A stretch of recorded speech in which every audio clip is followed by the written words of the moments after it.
the Climate Justice Charter. This is a document that informed grassroots activism around the country, bringing communities together to address issues of hunger, thirst, pollution, and climate breakdown within an infrastructure of eco-socialism, meaning it's people-led, it's all about participatory democracy, social ownership, and finding a way to avert the climate crisis by ending the reliance on fossil fuels, large corporations producing food and controlling water supplies, and all around creating a better form of community-based living. That is the Climate Justice Charter. It's been endorsed by over 200 organizations. And if you're watching this, we would like you to also endorse this document. You can actually see our petition. A link has been sent in the chat, and you can just sign that as an individual. You can also have your organization sign it. It enables us to spread our activism further if you would also help us share it. Last year in October, we took our Climate Justice Charter to Parliament, and we asked for it to be adopted because we strongly believe that not only is this a solution to climate disaster and a variety of issues affecting people in South Africa, it's also the only way for us to ensure sustainable life moving forward. Today, we're going to be speaking about one of the alternatives that we have written about in this charter, which is community-owned renewable energy. I just want to take you through a little bit about what our vision is for utility energy within South Africa. This is an alternative listed in the Climate Justice Charter called socially owned and community-based renewable energy. It also means that we're going to phase out the use of fossil fuels. And why is this? You can actually just read in the charter, it says that our dependence on coal, oil, and gas has to be ended as it is accelerating climate breakdown, ultimately leading to an unlivable world. Nuclear energy, however, is dangerous and costly.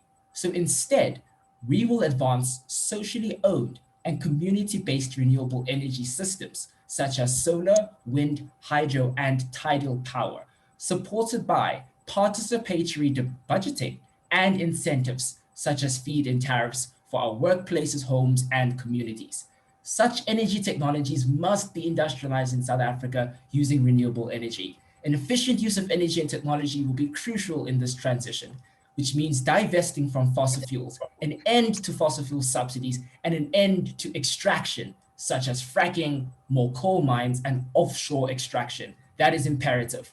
All big energy generators, such as Eskom and Sasol in South Africa, have to commit to deep, just transition plans to secure the interests of workers, affected communities, and future generations. And why should you care about the way in which we create energy, produce, and distribute in South Africa? That's because the climate science is clear. Fossil fuel burning, such as coal, oil, and gas, have been a huge driver of the climate crisis. They've caused a 1 degree Celsius increase in global temperatures. There's also been a number of other impacts, the increase in global average temperatures, and that has a knock-on effect that causes devastating weather shocks such as increased intensity and frequency of hurricanes, floods, droughts, and other extreme weather events. There's also a social cost to extracting fossil fuels. The extraction of fossil fuels doesn't only strip the land of its natural nutrients, it also affects the delicate balance of wildlife in the area. Extraction and burning causes water pollution due to the runoff of chemicals into water sources. These processes also just use a lot of the community's water. It also has a human cost. The pollution from the burning of fossil fuels is very harmful to people's respiratory systems, and many die from pollution every year. South Africa is number 38 on a list of 98 countries globally ranked for air pollution. The World Health Organization estimates that around 20,000 people are killed a year by pollution in South Africa. So our current system of fossil fuels is against the climate science, it's against the needs of social communities, and it has a great human cost. And it's for this reason that we've invited Sunny Morgan, who is a climate activist and renewable energy entrepreneur, to speak about community-owned renewable energies. Thank you for joining us today, Sunny. No, my pleasure, Tshiamo, and the organizers. Really a pleasure to be here with you. I'd like to first ask you about how you got involved in the Climate Justice Charter and, just sharing some thoughts about the process, how the process has been for you. Well, I've been a long-term activist, political activist, and activist for energy access, for community work, basically, it's a natural progression from activism. When we look at the devastation of the climate crisis, it didn't start when Greta Thunberg made it popular. It didn't start 6 years ago. It's been with us all of these years. Even growing up as a young child, I was in the Scouts. And being in the Scouts, they take you out to nature. And you enjoy nature, you enjoy the clean air, you enjoy the mountain atmosphere, the rivers. But even then, one of the jobs that we did as young Scouts was to take plastic pollution out of the rivers. So it was a natural thing for me to align myself not just with the environment, but the movement as it began to grow in the last few years was just a natural home for people like me, for activists that want to work to do something, because we realize, particularly I realize, that it's important that people get involved. And I think that it just happened naturally, and I haven't. Yeah, we're really happy that you're involved in the movement, and we're going to rely a bit on your expertise during this discussion. I'd like to first find out from you, what exactly is the problem with the current utility model in South Africa? Do you have load shedding at the moment? So Of course. there's everything is wrong with it at the moment. It's polluting. It's archaic. It's traditional coal burning. It's damaging our environment, our health. In your introduction, you spoke about how people die. The global average is we expect that 2 million people will die from fossil fuel pollution. So the system is completely too old, broken down, not suited and fit for purpose for today, and obviously leading to breakdowns, not just the physical breakdown of the infrastructure, but also the breakdown of our climate and the breakdown of our way of life. So it has to go. It's also centralized. It's and the direction, the new way of energy is for decentralized energy. It's very centralized at the moment. And where is it centralized? It's not centralized along the Garden Route. It's not centralized near Sandton. It's centralized in poor communities that bear the brunt of the pollution and of the devastation. So the move towards a better energy system is to a decentralized energy system. Also, the climate crisis is imperative for us to change how business as usual is just not the right framework for an energy system in this modern era. So, Sunny, on the centralization, do you think there's a link between the energy utility system being centralized and its reliance on fossil fuels? So do you think there are interests in government, in large corporations that want to keep our energy system reliant on fossil fuels? Oh, absolutely. So we suffer a double punishment in South Africa. So we have this idea, we have the situation where our energy system is predicated on fossil fuels. We also have a largely corrupt infrastructure, government tender system. So yeah, the two are inextricably linked, because there's big money to be made from keeping the system the way it is. We know that the coal, the purchasing of coal is mired deeply in political connections, in corruption, and there are vested interests, very, very powerful, not just in South Africa, but worldwide, to keep the system in place. Some of the biggest opposition for us to move away from fossil fuels come from well-connected politicians, well-connected business people. So yes, Tshiamo, it's absolutely lit. So now let's move back to the community. How do you think renewable energy averts the climate disaster, climate breakdown, deaths by pollution, and all these large issues we're speaking about? How exactly does this solve that problem? We tell a joke. We say that when there's an accident at a solar farm, the only thing that gets spilt is sunlight. So there's no oil spills, there's no pollution. We understand that in the production process of renewable energy, solar panels, gas, wind turbines, that obviously there is a carbon footprint, but it's certainly way, way, way less than in the fossil fuel industry. So the transition towards renewable energy is going to create a much more open, fairer, just, and equitable playing field. So there's no destruction of the environment, or not as bad as from fossil fuels.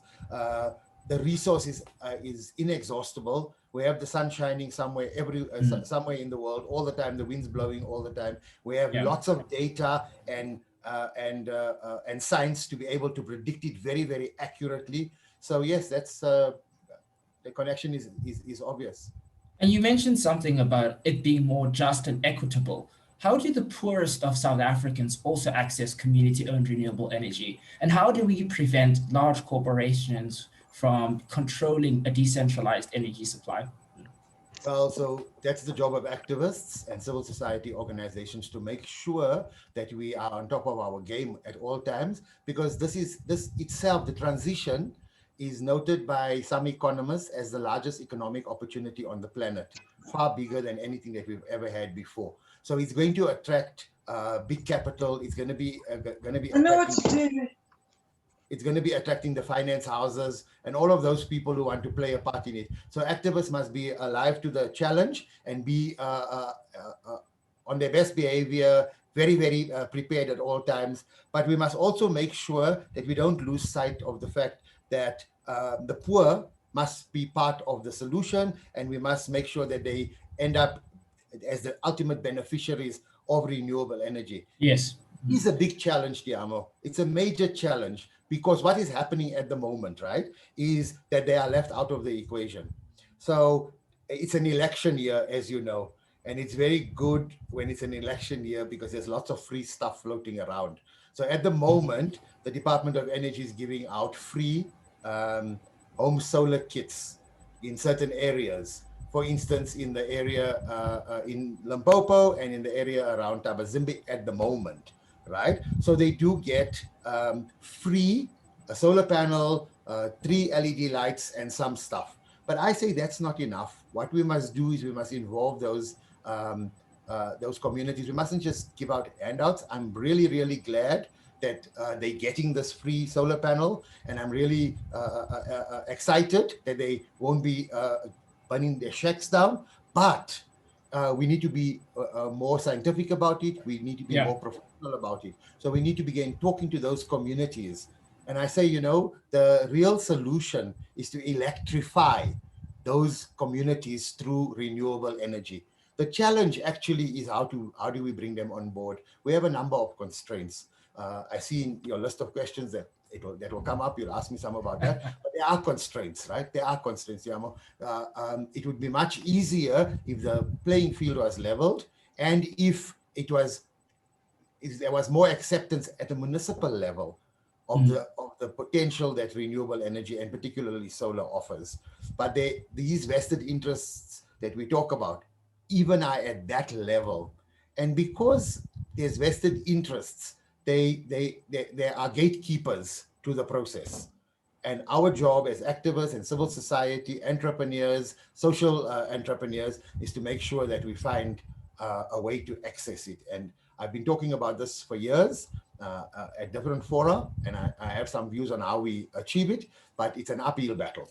Yeah, Sonny, I agree with you that as much as the program to give out free solar panels is amazing during the election year, you'd want some kind of sustainable program that's going to make sure that everyone is able to use renewable energy. So you wrote an article in the Daily Maverick speaking about microfinancing, pay-as-you-go solar, trying to create some kind of image of a system for financing renewable energy, which I suppose you can also add to that subsidized energy, such as the giving away of free solar panels to communities. Can you just give us a snapshot picture of what a national, well, decentralized, but national in terms of meeting everyone's needs, a renewable energy system would look like, from financing to distribution?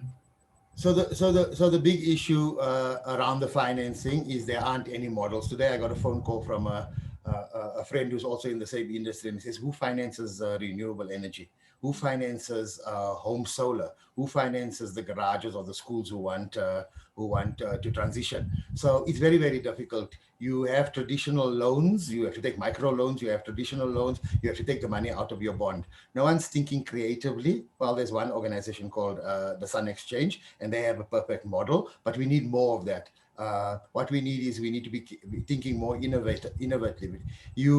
We have people buy cell phones all the time. You sign a 2-year contract, you get a free phone, right? So why don't we develop and innovate a solution where the solar panels, because of the rapid decrease in the prices over a decade, more than 85 to 87% reduction in the cost of cells in a decade. What we must be able to do is we need to get to the point where the solar panel is technically free and you pay for the service, right? So energy as a service is one of the issues.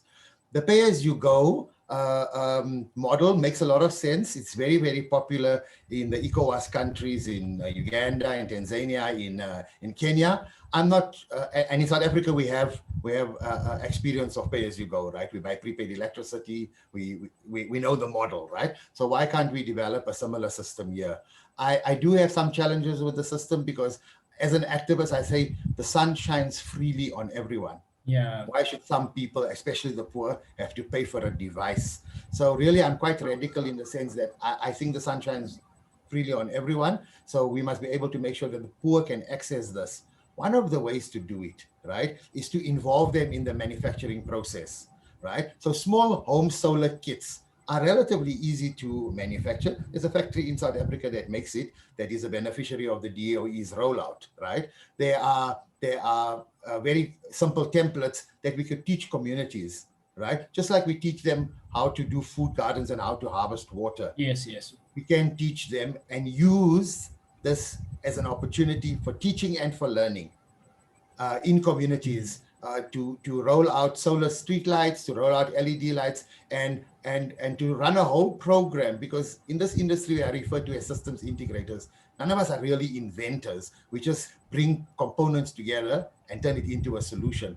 We could do that in the communities themselves and turn it into an entrepreneurial social enterprise, not purely driven by profit, but we obviously recognize that buying and selling of stuff, there needs to be some motive for people to do it. But what better motive than to have a safer environment, a cleaner environment, and an environment where young people have access to jobs, know-how, technology.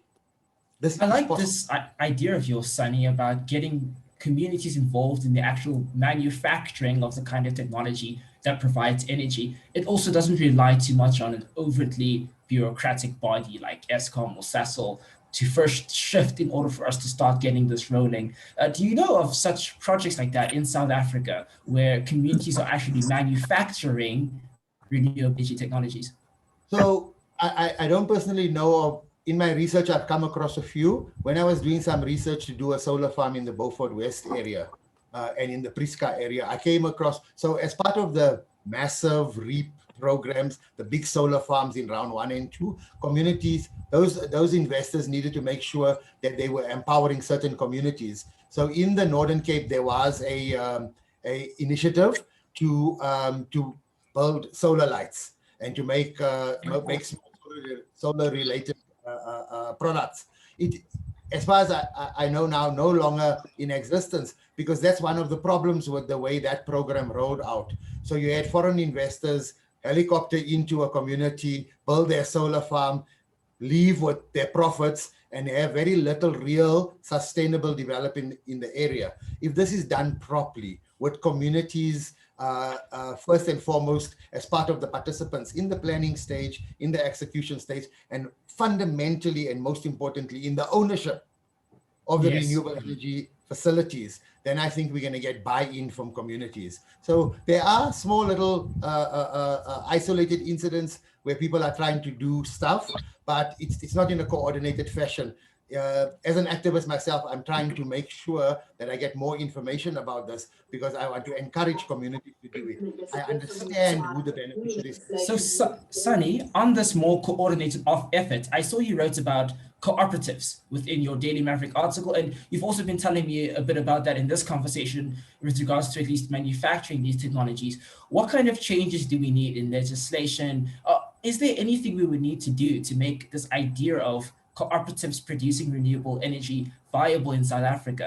What kind of legislative changes would we need to take, for instance? First of all, we need an environment that is pro renewable energy. So now I don't see that from Gwede Mantashe, from the department, from the state. So we say that we want to support renewable energy. There is a REAP program, but it's very much predicated as an investor, project managing kind of debt and capital market instrument. It's not really, there isn't this flow down and drop down and the multiplier effect that we can all benefit from. So what's the way forward? The way forward is to decentralize it in a way that is manageable and where we go to communities and we get buy-in from those communities. Now that legislation does not exist. It's not a legislatively friendly environment. There's no benefit at all in any of our laws where we are capable of doing it. You have a big gatekeeper in the municipalities. One understands that municipalities make more than 70% of the revenue from selling electricity. So they tied to this model, the centralized model. So we want some innovation. So we see it happening in Cape Town with Stellenbosch, but that's a lot wrong with that process. It's not driven, it's driven by capital. It's not driven by the community. What we need to see is we need to see the community involved at the grassroots level, where you don't go into a community, decide, here's a piece of ground, I'm going to open up a solar farm. And some of the solar farms are in communities that don't have access to electricity. So it's just wrong that there are communities in the Northern Cape that don't have access to the electricity that's produced on their land. So if you drive to some of the communities in Uppington or Priska, you'll drive through an informal settlement where you'll see a small little 10 watt or 20 watt solar panel on the roof, but they don't have the real benefit of the renewable energy that's right on their doorstep. And that's just unconscionable as far as I'm concerned. So I also want to jump on municipalities. You've already spoken about the interests municipalities have to keep the current fossil fuel or coal-based energy system and the money they make out of that. Don't you think there could also be a realignment of the interests of municipalities, not to control and centralize the system, but to work with communities to provide renewable energy? For instance, there are some municipalities that are struggling to collect energy tariffs. There are some municipalities that owe a lot of money to Eskom, for instance, and Eskom is threatening to shut down that municipality's electricity. I mean, there's a lot of municipalities around the country who have electricity shut down. Do you think as ground movements, we could convince a lot of these municipalities that are already electricity stressed, that already owe a lot of money to Eskom, that the current system isn't good for the people in the municipality and the municipality itself? So, Tshiamo, you're far away from me, so you can't see the smile on my face and the excitement in my body. So you are speaking exactly my language, right? Because this is the moment for us to capitalize as civil society organizers, grassroots organizations, the charter movement, the climate justice charter movement. So the missing link at the moment is leadership, right? Don't forget that some of the most powerful people in the municipality are tied to those vested interests and special interest groups. But if we find a progressive municipality, and we could look at Soweto as an example, every article you read about Eskom's problem, they say, well, Soweto owes 17 billion. I saw a figure now the other day saying 35 billion. Why are we not having the conversations in those communities to say to community leaders, to the organizations on the grassroots that are fighting for access to electricity? Why don't we say, here is the perfect opportunity to form the cooperative that we all talk about? The cooperative model lends itself so uniquely, right, as a vehicle for ownership and for decentralization of all of the structure of the facility. So we need to be working more closely with community leaders and going into these communities and showing them the viability of a microgrid, the viability of a solar farm in that community. If we go to Beaufort West, we need to be talking to the community about owning the wind turbines. and we need to be industrializing and making sure that our workers in our country and in this region of the global south are the beneficiaries. So we need to be doing that active work. So the leadership is the missing link. We need an innovative, well, we need to be those people that are innovative and offer the leadership to the communities. So in my space, we have a group of people who regularly go to communities on the East Rand, Tsakani, Vosloorus, Tsakani, in Soweto, and talk to individuals, both investors, entrepreneurs, and local people about the formation of this of renewable energy installations and infrastructure. We are constrained by the program. So at the moment, it's very, very restrictive. We're waiting today, actually today, this very day, the press conference is probably over by now, that Gwede Mantashe was giving a press conference and was laying out, perhaps we thought he will talk about round 5 of the REAP, to roll out renewable energy in a way that is more equitable.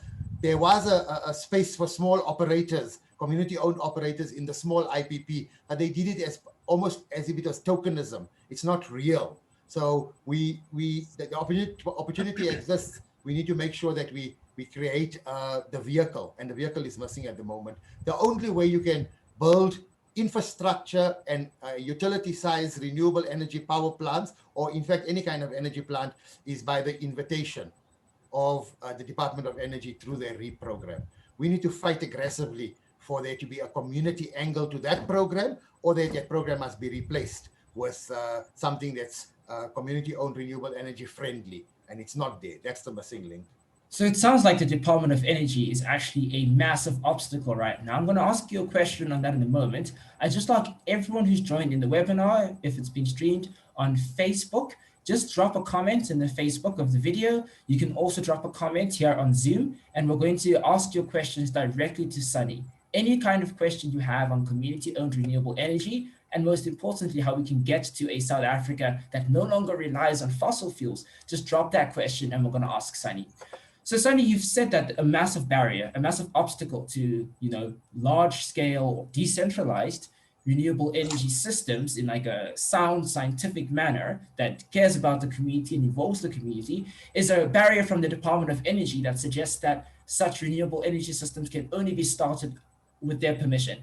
Secondly, you've said that Mantashe's policy for IPPs isn't necessarily involving a lot of small-scale renewable energy suppliers. What do you think can be done by us as civil society, by people, to pressure the Department of Energy, to pressure various members of government to open up its policies so that small-scale producers and so that renewable energy can be viable? That's the hardest question, and I don't have an answer for it. But as an activist, I want to say we need to build this movement. This movement, the climate justice movement, the opening up, the democratizing of the energy value chain, those are doing all of that hard work meets the objectives of the climate justice charter, because we need to fight for access. They're not going to give it to us. For instance, today I saw on my Twitter feed that one of the key technologies that were announced today as part of this press conference was power ships. These are ships that are toxic, that are going to be anchored offshore. They're going to lead to environmental damage, ocean damage, marine damage, but they are going to be getting, and I hear some people saying, a 20-year contract to be producing energy, not from, just because it's a ship doesn't mean it's tidal power or it's wave power or it's renewable power. It's going to be gas and fossil fuel-based energy on those ships. In this day and age, we give contracts to foreign-owned companies that have, and I can guarantee that when I was having this conversation in the week with some of the activists, why would we be so heavily influenced to do those deals to make sure those ships are going to be given the go-ahead? It's because if you follow the money, I'm making a prediction that you will find that, the connection between the vested interests and the service provider is going to be, it's going to be obvious if you follow the money.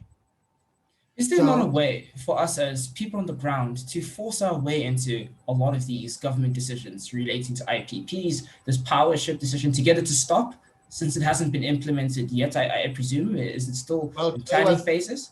yeah. So today was the announcement of the successful bidders, eight bidders, and three of the bidders had those ships. But more importantly, to answer your question from an activist point of view and from a movement building point of view, right? We claim in our constitution and in the way we talk about how our democracy works, that we have a participatory democracy, right? But we don't really use the mechanisms. As you, in your introduction, you said that we went to Parliament last year to submit our charter, right? And we did that using Section 234 of the Constitution, right? As a mechanism. We have to find the other mechanisms in this Constitution, in this participatory democracy that we have, to be able to speak much louder than we currently speak. But where are the organizations on the ground that are forming the cooperatives, the energy cooperatives today, and saying to us, listen, I formed the energy cooperative, I'm ready to do something, come and show us how to do it. And we don't have to, we will need for this to have an impact to build it at scale. And renewable energy can be built quickly at scale. But what we need to do is we need the first 2 or 3. In all of the articles that I wrote for the Daily Maverick, for COPAC, for the article for the universities, I struggled to find case studies of South African community-owned renewable. We find it in Germany, we find it in Denmark, we find it in Canada, we find it in Australia. So as an activist myself, I'm trying to build that capability and build that capacity. But we also need communities to raise their hands, and we understand that we need to do this work in the communities, to raise their hand and says, come to our community, invite us to their communities, not just to share the movement building and the charter, but actually to talk about the establishment of energy cooperatives. We're not paying attention to that, which is quite obvious. And a microgrid, it costs billions to do the energy the way they're doing it now. It costs hundreds of millions for today's announcements, if not billions. But the beauty of renewable energy is you can start with one microgrid at a time. I follow someone on Twitter called Mike Barker. He's the CEO or the leader of one of the energy compliance organizations. And he says we are fertile ground for energy democracy to unburden the grid, to democratize the grid, but to have thousands of microgrids.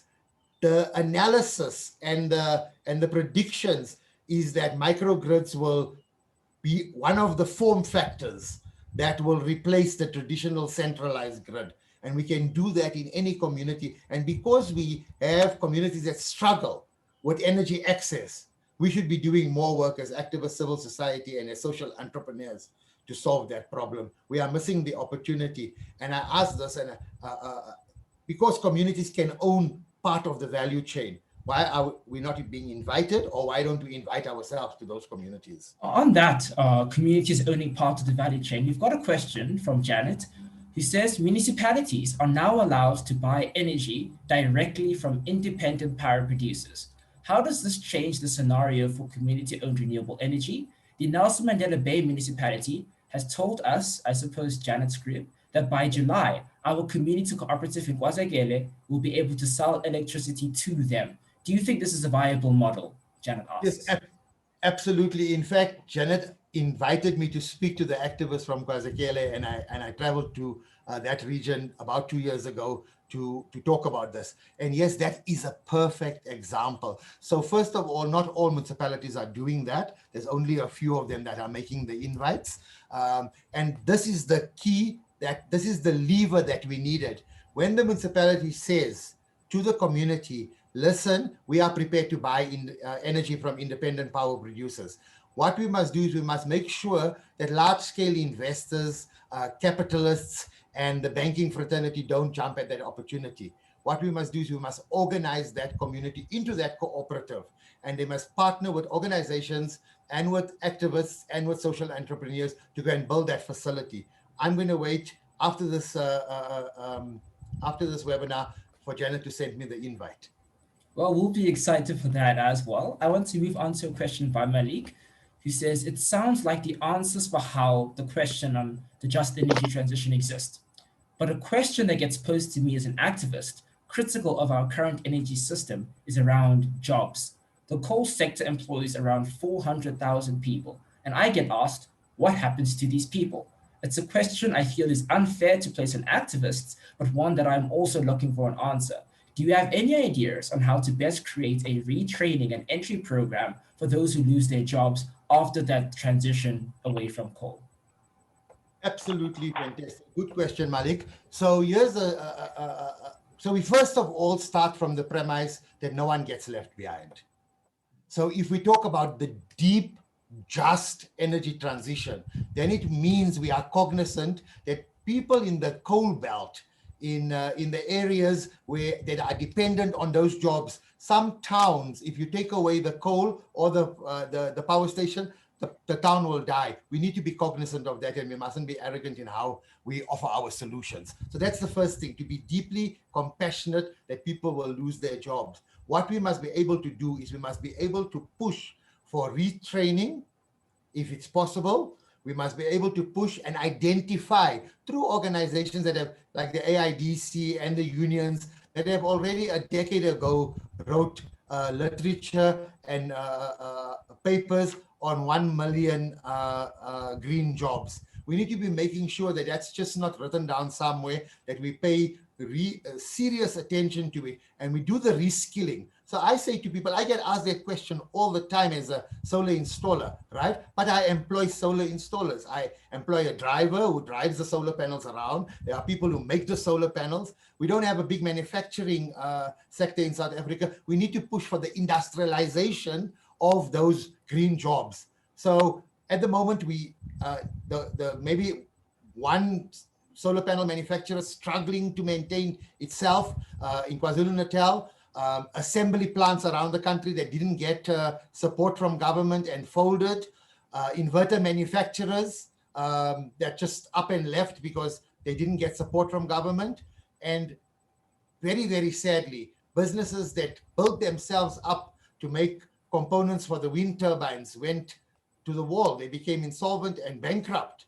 So we need to be making sure that we industrialize and we train. So who's going to install these solar panels? Who's going to be distributing it? We have staff now working in Tabazimbi that are fitting this home kits in people's homes.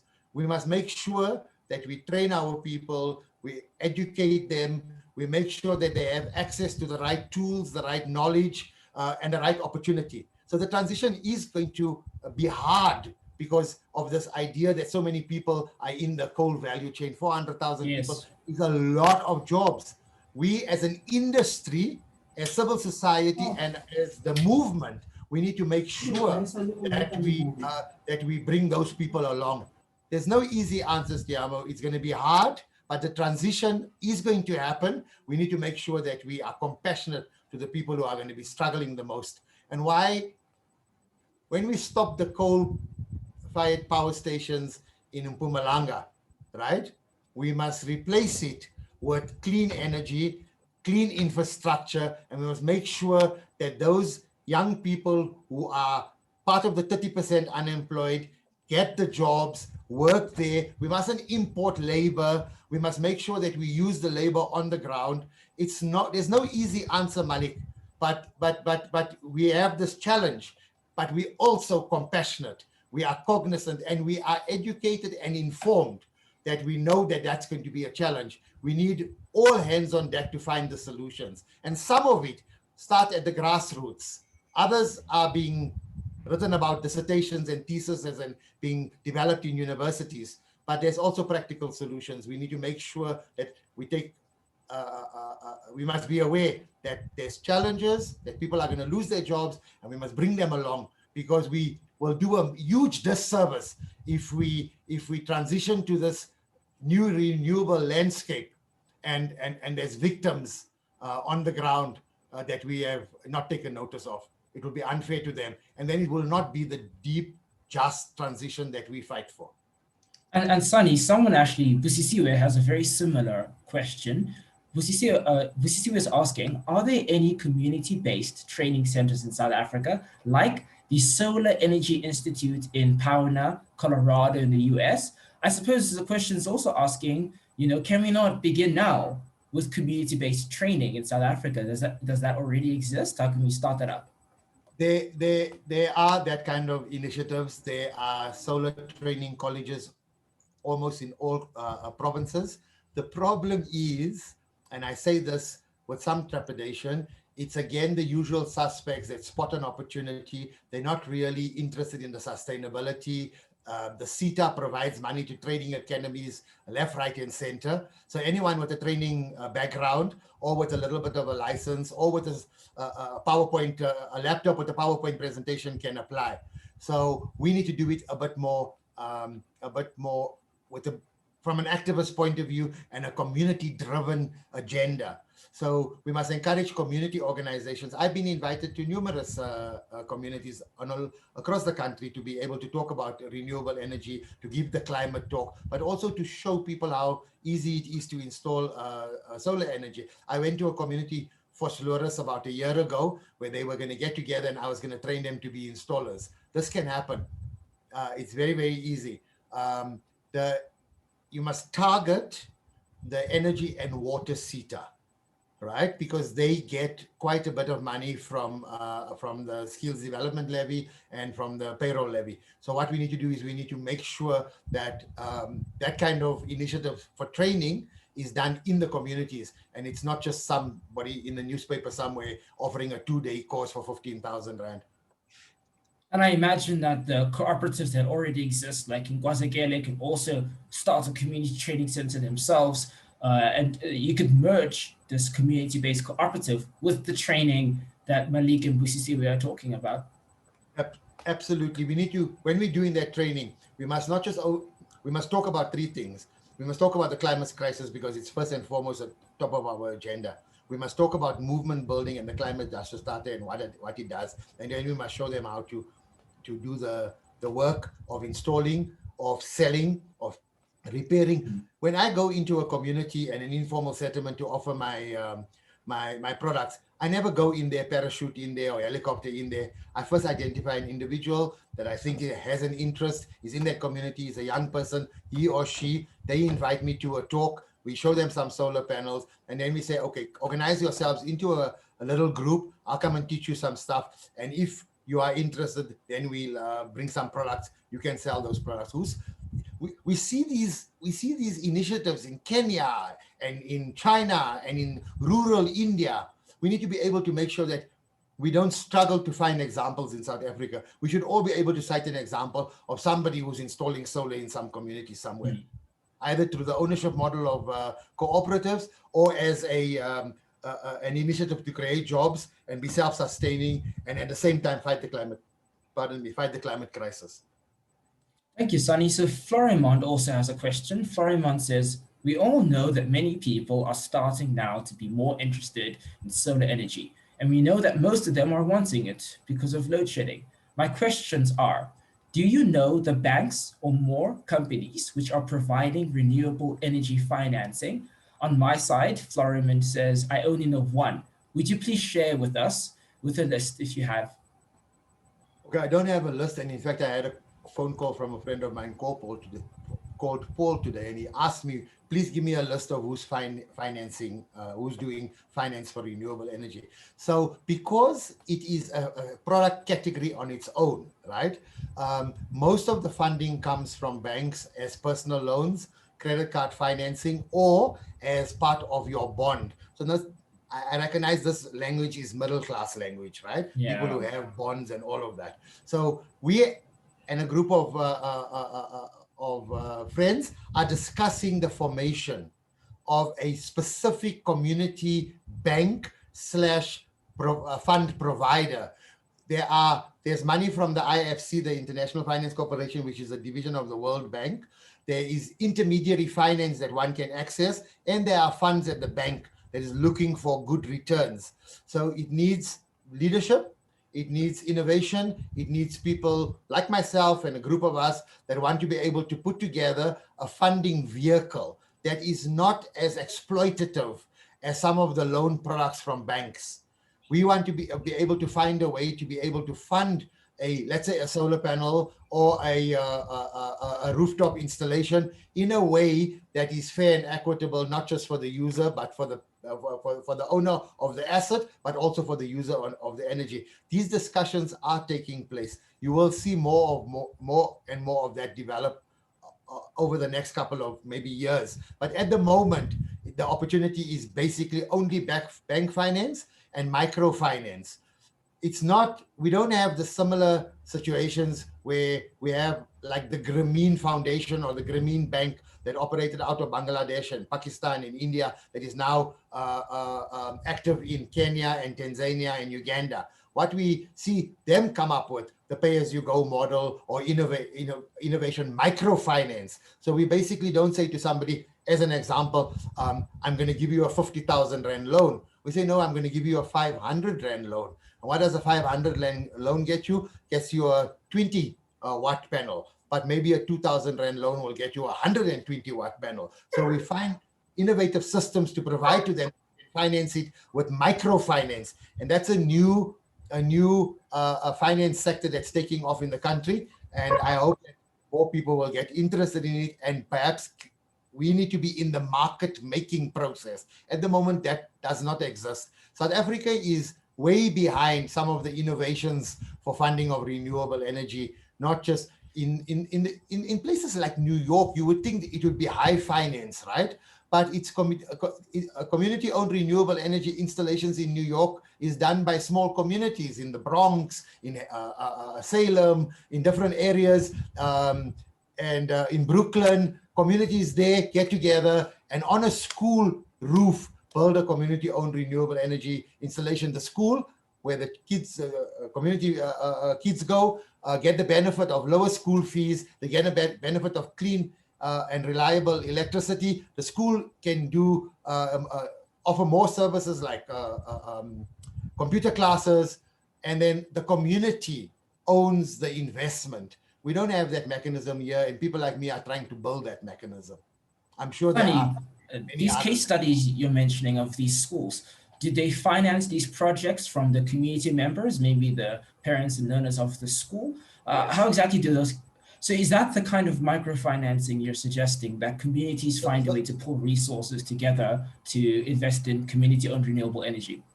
Well, when the schools organize themselves, so they call themselves school districts, right? So when they organize themselves, it's still in the millions or the tens of thousands or hundreds of thousands of dollars. So the microfinance opportunity is where 5 people get together, right? And contribute.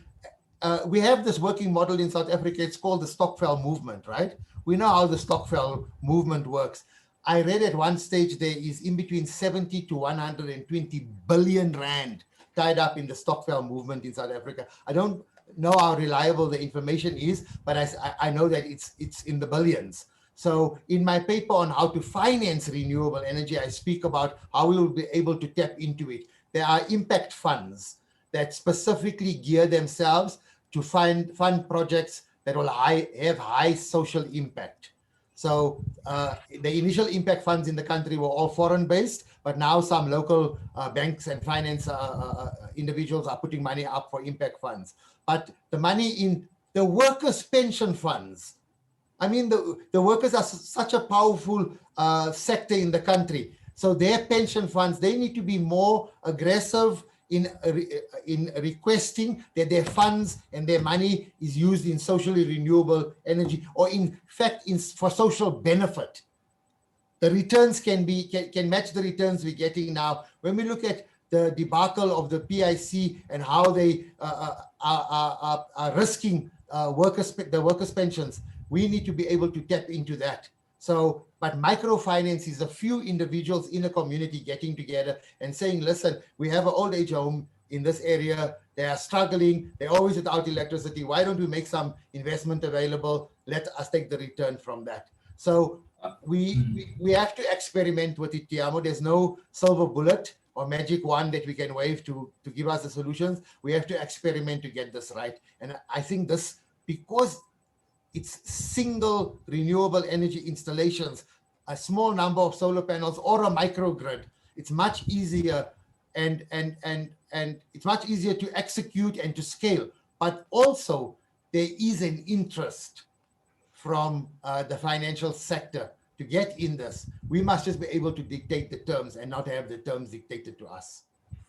Thank you for just unpacking a lot of the models and challenges of financing community-owned renewable energy. I've got two very similar questions about two different stakeholders in society. So Janet asks, what should we be demanding in the campaigns for local government elections from our ward councillors? And then we have Busisiwe who says, what about organic farmers? What role do they play in the sequestration of carbon dioxide? Could these farmers be possible allies? So the one question's on people running for local government and the other is on organic farmers. So let's deal with the issue of the Janet raised, right? What demand should we be making for local government elections? So first of all, we need to talk about choosing accountable leaders that are not corrupt. So that's just a generic thing we must demand all the time. But we need to be asking our councillors and the leaders that we vote for, or even before we get to this idea, when the names are being discussed, we need to be putting forward the names of young people who have the environment at heart, who have the interests of their community at heart. We need to be making clean, renewable energy a rallying call. We must make it one of our demands. We must make the demand for no pollution. We must make the demand for limitation of plastic. So we have relied for a long time for others to speak for us. We need to be able to start speaking for ourselves, and we do in the communities. I'm privileged to go to communities that are very well aware of what their power is. What we need to do is we need to bring that demands forward. We need to talk to the organizations that have the demands for recognizing the role of renewable energy. And we must ask for that renewable energy to be built in our communities. We must put a stop, and we must picket outside the offices of the polluters. We must make sure that we say we don't want a fossil fuel installation, coal burning installation. We don't want an extractive mining installation in our community. We must then offer them the alternatives. The Climate Justice Charter offers that alternative. Extinction Rebellion has a list of those demands. Earthlife has those demands. Pay attention to these organizations. COPEC has a whole list of demands. SAFC has a whole list of demands. We must be learning those things off by heart. We must be memorizing this document, so that we must be calling for what this document talks about. Clause 4.2 that you read out in this document calls for the rollout of renewable energy in communities. Yeah. We need to be aware of that. On to the organic farmers. That's a question from Busisiwe, who's asking about sequestration of oxygen and whether they could be allies. So it's not my field of expertise, so I'm going to give you what I know, and I think that all kind of growing, as long as it's not aggressive factory type farming, organic farming, planting of seeds, growing of food, doing rolling out of food gardens, all of those things are essential. Planting of trees are essential. And the organic food market offers a unique opportunity to deal with the issue of hunger, addressing carbon sequestration, doing issues around permaculture and soil, all of those. So it's an ideal vehicle for us to promote all the things that are good for the environment. In terms of its the scale that it would need to be able to effectively sequester carbon, I think one could argue that planting millions and millions and millions of trees may be a better solution, but I understand where organic farming can fit into the value chain. But I think that there are people who can answer it much more professionally and with much more background and expertise than I can. So the final question from our attendees, this is from Basani, who says, how do we manage the issue that rich households delinking from the grid may result in less revenues to cross-subsidize communities who are on the grid? Should we be worried, and how do we manage it? Absolutely the best question that one could be asked. So simply that's called grid defection, right? So at a Greenpeace function about 4 or 5 years ago, the board of Eskom were at the meeting, and we were handing out a scorecard. And I asked a question. I said to the executives of Eskom, "What keeps you up at night?" Nobody wanted to answer. So I said, I'll venture an answer. I know what keeps you up at night or should keep you up at night. Stranded assets, we'll discuss that some other time, but grid defection. So the grid defection, for the benefit of everyone else, is when rich people just de-link from the grid because they can afford to spend 200 to 500,000 rand. So no, that's not something we must promote. We must be good grid citizens, right? Because I say to people who want to spend 700,000 rand with us, and we say, "Oh, I want to be totally off the grid. I want to have nothing to do with Eskom." I say, "But you're only off the grid as long as you're in your yard. The minute you get out of your yard and get to the first traffic light, you're going to be using the grid. The grid serves a social good. It's a common. It's if it's properly managed and properly promoted, the grid is a social good, just like the air and the water and the mountains and the food and all of that. And we need to make sure that we encourage people to remain tethered to the grid. What we talk about is energy independence. So those who can move off the grid, not move off the grid, who can supplement their Eskom feed with renewable energy must be encouraged to do so. But we must not encourage people to move entirely off the grid, because then there's the loss of revenue is only one issue, right? But I say to people, if the gearing up to this transition is going to take a generation. We don't think it's going to take 70 years, but it's going to take decades, right? But the impact of loss of revenue for the municipality is today. And if municipalities lose revenue, it leads to a lack of service delivery. Lack of service delivery affect the vulnerable and the poor first.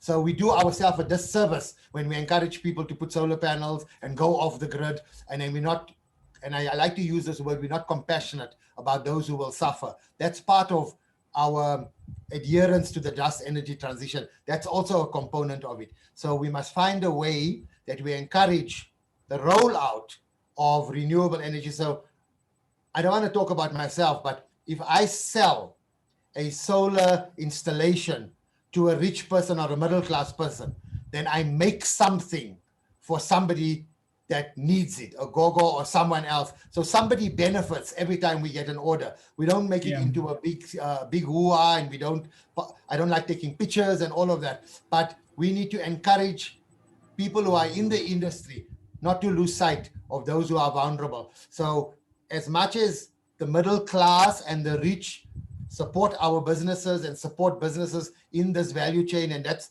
unfortunately how it is at this time until we change the system, we must make sure that we don't lose sight of the fact that we need to be giving a helping hand to others who are vulnerable. And we encourage that. I encourage it with with friends of mine who are in the same business space, but I take the lead and I do it first and foremost. So those who know me know how we share. And we share because we recognize that a rich person or a middle class person has paid for this. And we don't tell them even, maybe there's a business opportunity to tell them that, listen, if you spend money with us, we make sure that there's an end result somewhere else, somebody else gets a free solar panel. But certainly as an individual and as an activist, I mean, my name is Sunny, right? So I make sure that I live up to that disposition of being excited and being, being compassionate and passionate. So I share the sunshine. Yeah, it sounds very sunny indeed. And I like this community-based approach. So we've reached our hour for the webinar. I just want to ask you, Sunny, any last words, any final call to action? So the call to action, not just because you invited me to speak, but I'm going to encourage people to support the movement, to support the building of this Climate Justice Charter, to look it up if you don't know, you know where to find it. Go to the COPAC website, support organizations that are doing environmental work, SAPSI, COPAC, EarthLife, Greenpeace, 350, XR. Support those organizations, support them with your time, with your resources, and if you can, support them with your money, simply because So there isn't enough environmental activists in the country. There's not enough work.